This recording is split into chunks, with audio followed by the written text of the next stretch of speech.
Hello everyone, this is Fabian, the product manager for GitLab Geo. I just spent a couple hours cleaning up our roadmap view with the GitLab Plan feature. In Geo, we use epics to track our work, and I thought this would be a good opportunity to give a brief overview of what you can expect in the next months. It's a bit broader. I'll record a kickoff video for the 13.2 release later on, which focuses on specifically what we're going to do next month. But this is a wider overview and should give you an impression of our thinking and hopefully help understand where Geo is at. So let me quickly share my screen.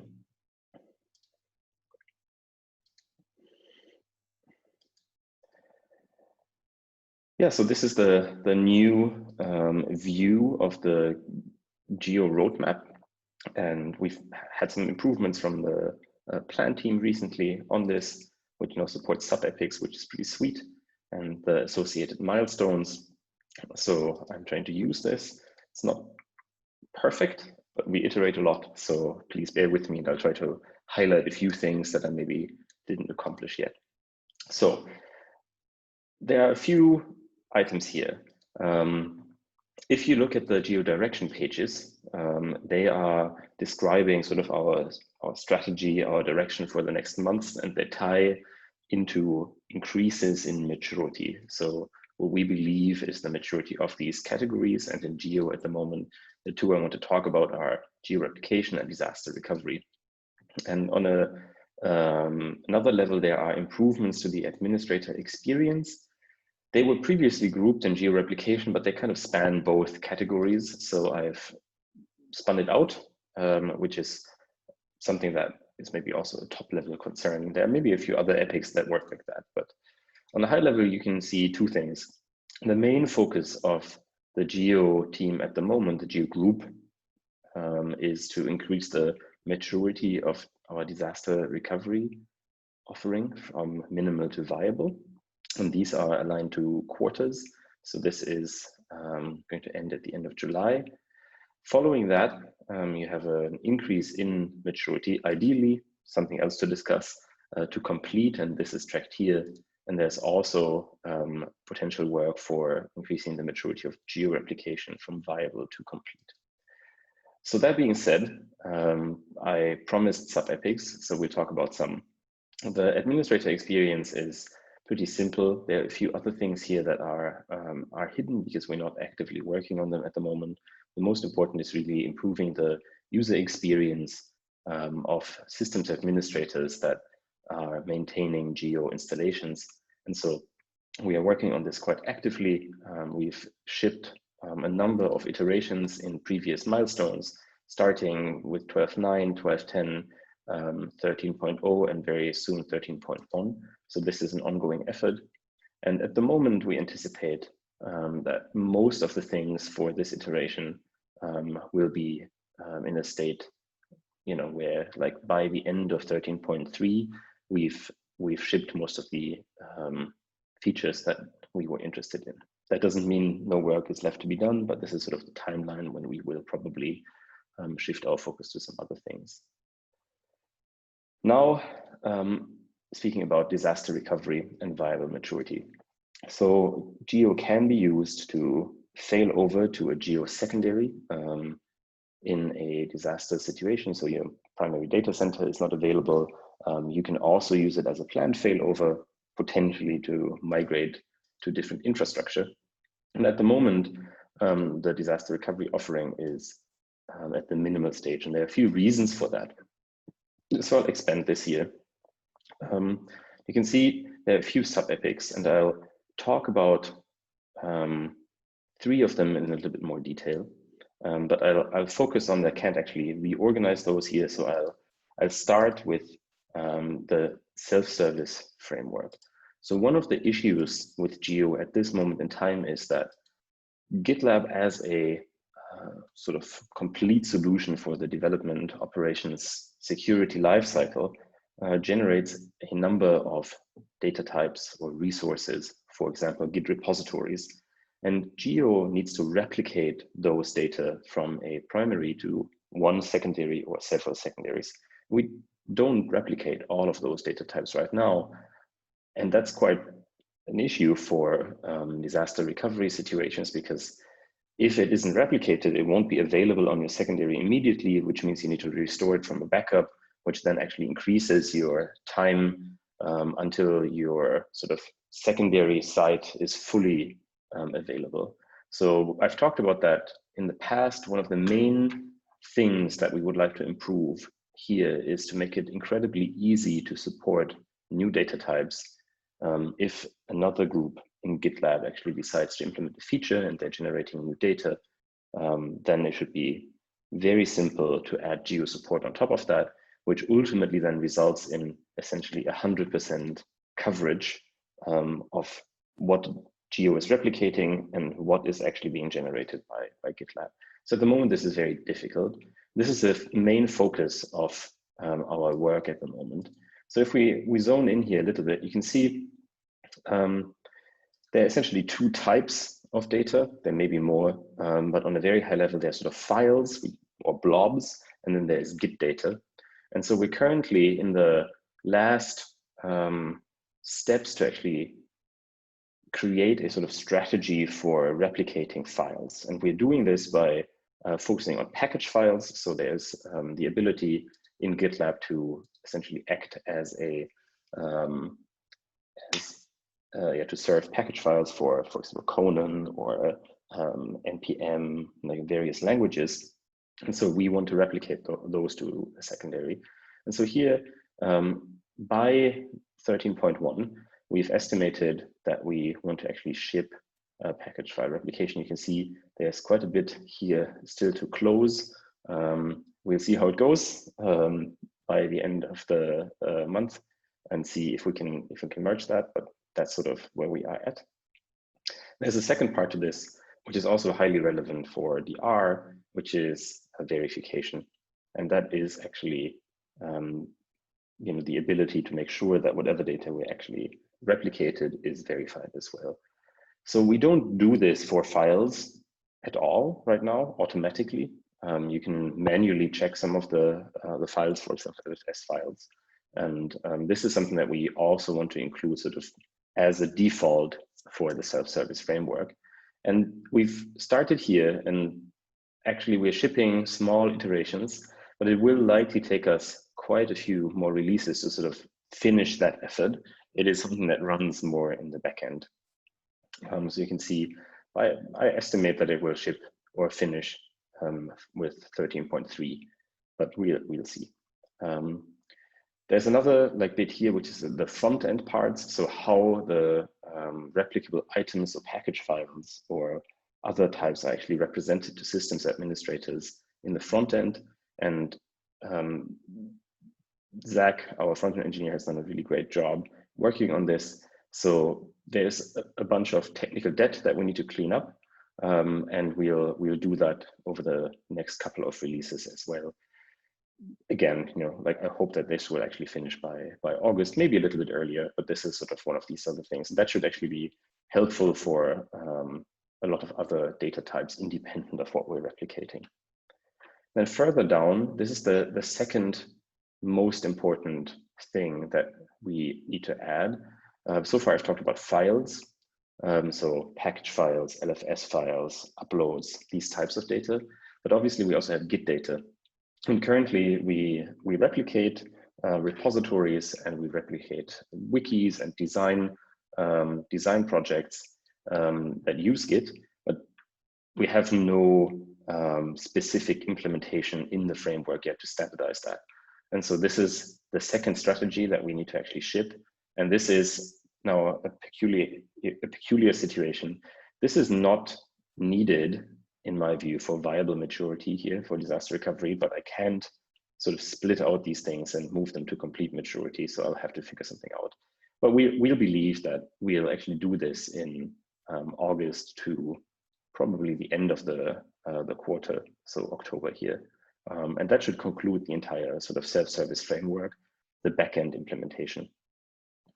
Something that is going to happen in 13.2, which is very exciting, given that we are almost done with package file replication, we can now actually support replication for the 3 remaining files that are not currently supported, Terraform state, vulnerability exports, and external merge requests. So we'll aim to include them in 13.2. So this is only replication, not verification yet, but this should be many-fold faster than the actual implementation of the self-service framework. We can measure that.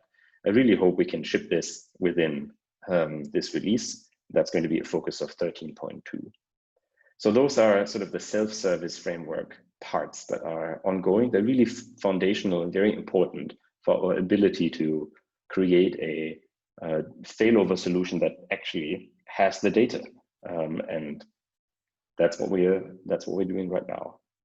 Another thing, I moved this into the viability for DR, which is an effort to really improve our scalability of Geo by simplifying backfill operations and ultimately remove some of the technology that we've added the foreign data wrappers from Postgres. And so this is actually also quite relevant because DR for some of our main customers also means that we need to be able to scale up Geo quickly. Ideally, we can backfill data fast. So scalability and overall performance is quite important. So I've grouped it here. It is a little bit similar to this epic here, where it may not really tie very closely to the viable maturity. But I'll have a discussion with Nick about that if we want to include it here or not. But we are pretty close to wrapping that up, actually, thanks to some amazing work from one of our staff engineers, Douglas. So by the end of 13.2, I think we'll be done with that. So far, I've only really talked about replicating and verifying data and making that easier, which is really important, but I haven't really talked much about sort of the failover process in general and the features that are required for that. And this is the other angle that we are addressing for viable maturity. And there are a few things here in flight. So the first one is that replication should be easy to pause and resume. So you should be able to say, I don't want to replicate any data right now to a secondary. That can be helpful, for example, during an upgrade where you want to decouple your secondary from your primary. And we're almost done with this. It's like, this is by weight, and a few things are very close to merging. So I hope that this actually gets done, but we'll see. So this is very close.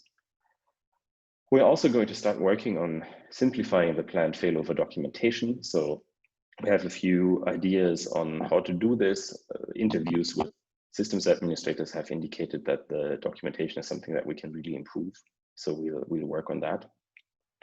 And lastly, or not lastly, actually, there's a little bit of discovery left, specifically about sort of alternatives to replicating data with rsync. I can close that out, I think, pretty soon. Then here, this is a maintenance mode, read-only mode. We've kicked that forward quite a few times because we worked on other bits, the pausing and resuming first. But this is now broken down to such an extent that we're quite confident that we can iterate quickly on this. So this is scheduled for 13.2, which is the next release. But because there's likely going to be significant testing, I estimate that this will only really ship after we've tested this, maybe on staging. We've had some experience with that. So this is the maintenance mode. And then here, this is really one of the most important things that we'll need to focus on in the next months. So we started automating pre-flight checks for planned failover. So all the operations a systems administrator should actually perform before a failover. We can't do all of those quite yet because we lack some functionality, especially orchestration. But we've started, and I think we've delivered some interesting sort of usability improvements in 13.1. We may not necessarily be able to continue with that in 13.2. But here, the work that is going to start is GitLab Geo for DR purposes is not often deployed as a single node. So it's essentially a multi-server Geo secondary. And at the moment, in order to promote a secondary to a primary, you need to change the configuration, the GitLab RB file on every single node. And this is something that is highly manual and error prone. And so we're going to do a POC in 13.2 on how we can maybe make it easier to automate that process, because ultimately the desired end state here is to have a single command that can be run on a server in this multi-server installation to then promote the entire site or cluster to become a secondary. So the process works as it does right now, but it is really about making it simpler, easier to administrate in a situation that is potentially stressful. And this is hopefully something that we can show is possible with POC, align internally, and then just like push this forward in specific small iterations. So these are the things that are currently happening, and you can see some of them are taking us sort of into the end of July, beginning of August. And following that, and this is obviously the further out we are, the higher the uncertainty. So you'll get some more detailed information about 13.1. We have some good ideas for 13.2. You get some good idea about 13.3, and after that it becomes a little bit more uncertain. But there are a few things that I would like to highlight that are up next. Once we've completed most of these changes here, and we feel confident that we're going to change the maturity to viable, we need to continue to actually push it to complete.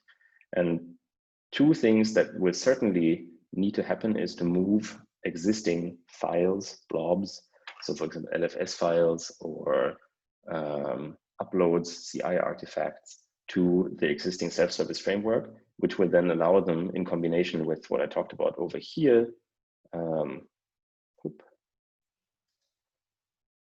to benefit from verification, which is really important.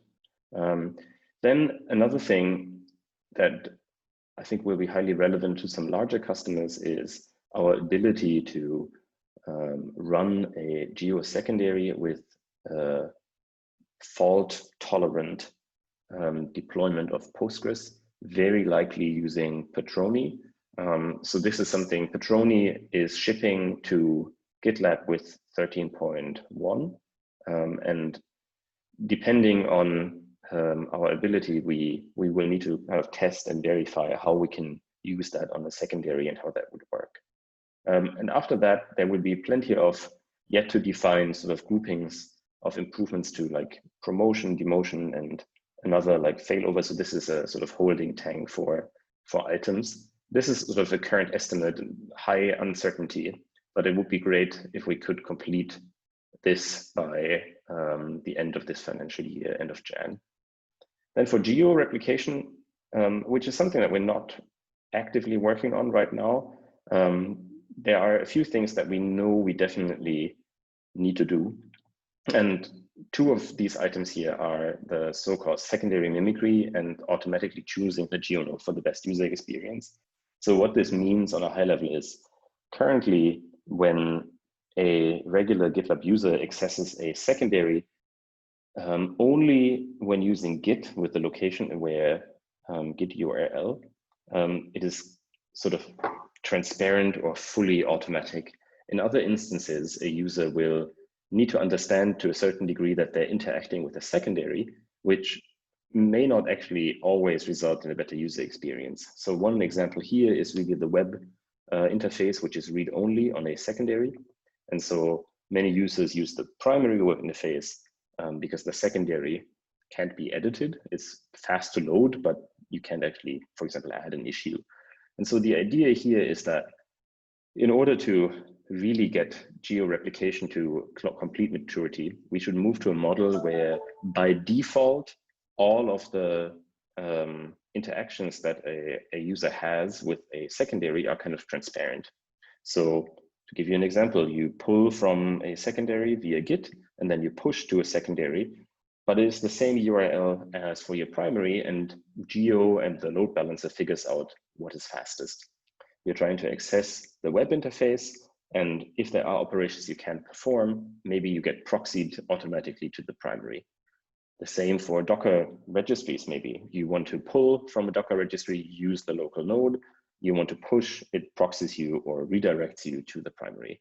So this is the work here that we need to do. And I think that will increase the usability of Geo tremendously for geo replication purposes.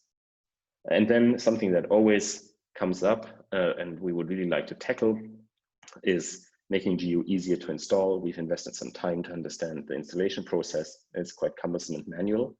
And as a sort of side effect of some of the work that we're going to do by simplifying a failover, we may be able to simplify the installation as well, because the problems are often similar. You need to communicate between all the servers in a cluster. And so maybe we'll benefit here. So as you can tell, these items are relatively high level and have a higher degree of uncertainty, but this is what will likely come next. And so yeah, that's the Geo roadmap at the moment. As you can see, there is a lot of work going on in the team right now. We are not addressing, I should say, backups at this moment in time for capacity reasons, other than bug fixes. So I didn't talk about it very much. But this is kind of the state of play at the moment. A couple of qualifiers here. I needed to choose the timeframes manually. This is to do with the fact that sometimes there are quite a few issues in an epic and they can ship independently and add value, but I tend to not add issues to specific milestones far in the future. So we'll have milestones specifically for the issues that we'll do in 13.2 and maybe 13.3, but not in 13.4, just because we work with a Kanban style process and we are able to shift around some of those things based on the demands or the requests and requirements that we get from our customers. So to give you an example, if we were to hear that this here is really important for various reasons, it may be something that we are able to accelerate, and then I need to shift the milestones around. So the epics really here are sort of time blocks that need manual updating. So some of these things may change. But this is my current thinking of what we're doing. On a high level, this is how it looks. And thanks for watching this. I'll record another video to talk a little bit more specifically about 13.2. Thanks.